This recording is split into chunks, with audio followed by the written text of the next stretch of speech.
मैं आपको एक क्रिटिकल इंसिडेंट बताता हूं जिसने मेरे को यहां पर खड़े होने के लिए मोटिवेट करा है। वो इवेंट था एमसीए के टाइम पे टर्न कोड। अब ये टर्न कोड क्या चीज होती है? कॉलेज लेवल का कंपटीशन था, उसमें यह था आपको स्टेज पे जाना है, फॉर और अगेंस्ट टॉपिक के आपको ही बोलना है। तो जो टॉपिक दिया जाएगा उसकी फेवर में भी आपको बोलना है और उसके अगेंस्ट भी आपको बोलना है। अब मेरे साथ क्या था, मैं टेक्निकली अच्छा था पर स्टेज पे जाने में एक हेजिटेशन थी कॉलेज टाइम तक।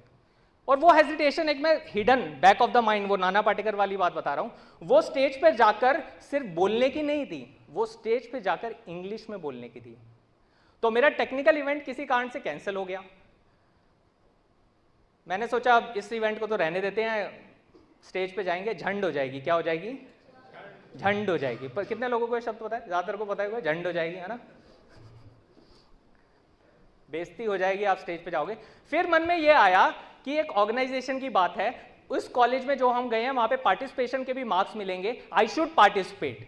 जो मैंने आपको value is equal to participation की बात करी, चाहे मैं सक्सेस मुझे मिले या ना मिले, आई शुड एटलीस्ट पार्टिसिपेट। मेरे को पार्टिसिपेट करना चाहिए, पार्टिसिपेशन के मार्क्स लेने चाहिए। मैं उस इवेंट में गया, सीढ़ियों पे चढ़ते चढ़ते एक क्रिएटिव दिमाग काम कर गया। क्रिएटिव दिमाग ये था, उसने ऑर्गेनाइजर से ये पूछ लिया, इंग्लिश में बोलना जरूरी है क्या?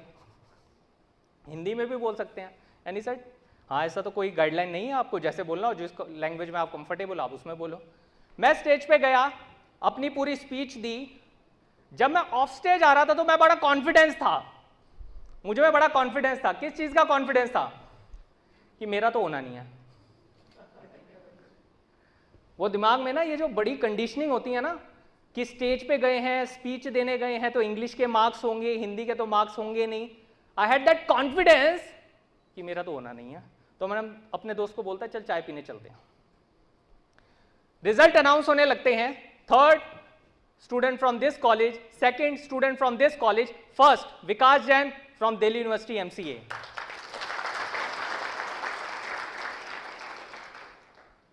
उस दिन मुझे लाइफ का पहला सक्सेस सूत्र पता चला।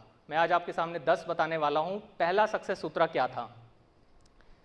कई बार हम अपनी लाइफ में उस गेम में जिसके हम विनर हो सकते हैं उसमें फेल होने के डर से पार्टिसिपेट नहीं करते हैं।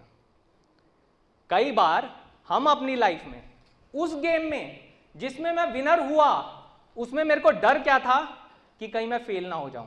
सोच के देखिए, मेरी पहली ब्रेक वहां से टूटा। और वो कॉन्फिडेंस था कि मैं स्टेज पे जाकर अगर वहां पे फर्स्ट प्राइज भी ले सकता हूं तो मैं पब्लिक स्पीकिंग में जा सकता हूं, मैं बहुत सारी चीजें कर सकता हूं।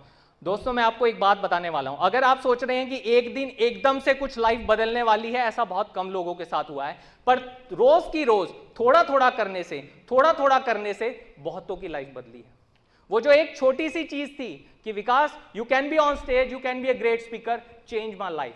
दैट इज माई सक्सेस सूत्र number 1, overcome fear of participation in a game in which you might be the winner. सोच के देखिएगा, जब मैं ये वाली बातें कह रहा हूं,